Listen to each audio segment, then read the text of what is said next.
Hi, I'm Adam Shepherd. I'm William Lai. And we are the co-founders of 8 Nights. And today we're going to talk a little bit about some of the new Windows mixed reality headsets that we've had the opportunity to build projects for our clients, and just compare some of the different features of them. We've been working with the HoloLens for some time, and it's really excited to see the mixed reality headsets come to market. I mean, we can already see the market changing with some of the other competitive VR headsets dropping in price pretty significantly. So it's making a great impact to the market and making the VR experience accessible to a large swath of people. That's right. Up until last year, really the only options for what's known as room scale VR, where you can move through an environment and be tracked within a space, was the Oculus Rift and the HTC Vive. But Microsoft launched these new, slightly cheaper headsets through a variety of partners like HP, Acer, and Samsung. And we've been really impressed with how comparable they are in terms of capability, and actually what a great platform Windows Mixed Reality is for development. Yeah, I mean, some of the major differentiator from Oculus Rift and HTC Vive is that most significantly, I would say, it's the inside-out tracking. So unlike some of the competitors out there where you have to have setup in the room to track the device, it uses what is called inside-out tracking, kind of like the HoloLens. You don't need to have other accessories in the room. It knows as you move your head and walk around the room. So it's a much easier experience to set up. One of the projects that we've taken advantage of this feature is that we're doing a traveling exhibit for a major client, and as you can imagine, you're moving from city to city, venue to venue, and it's great to just plug it in and it all start working without having to deal with external setups. Yeah, tracking is one of the key features that headsets in a room scale environment enable us as developers to leverage. And really what you want to be able to do is, if I'm placing a hologram of an object on a table, I want to have a really high confidence that this surface here is where that hologram is going to be tethered to, and it's not going to go floating off because the spatial mapping of the room isn't well understood. And that was a problem that HTC Vive and Oculus really solved with their camera-based systems, or cameras for the Oculus and then the lighthouses for HTC Vive.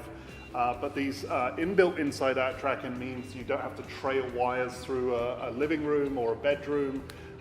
You can pretty much just step up anywhere, plug this into your laptop or your PC, and you're ready to go, which is certainly great. Anything you can do to reduce the barriers to entry to VR is definitely a good thing. Yeah.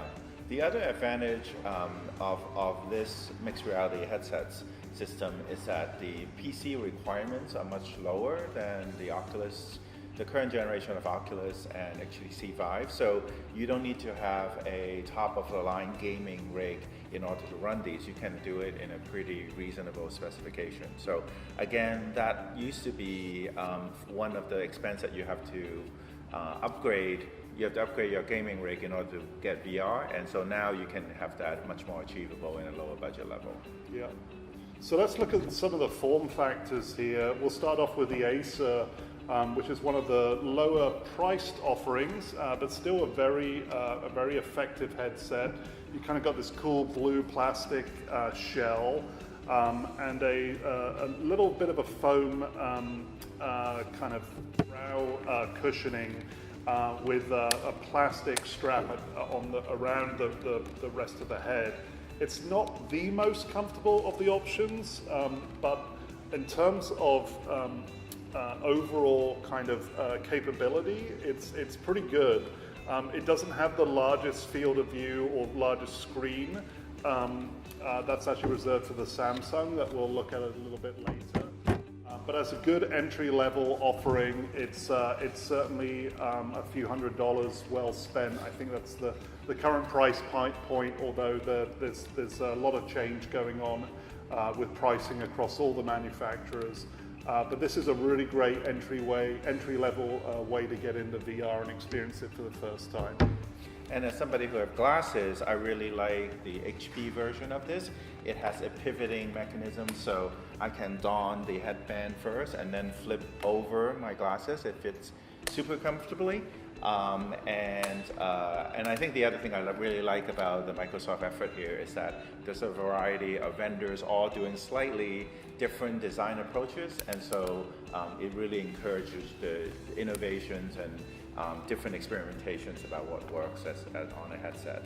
These headsets just work great. There's no motion sickness at all, no nausea at all, and I think there's still a lot of people who haven't tried VR and MR and AR, and we're at A9 so super excited about the possibility.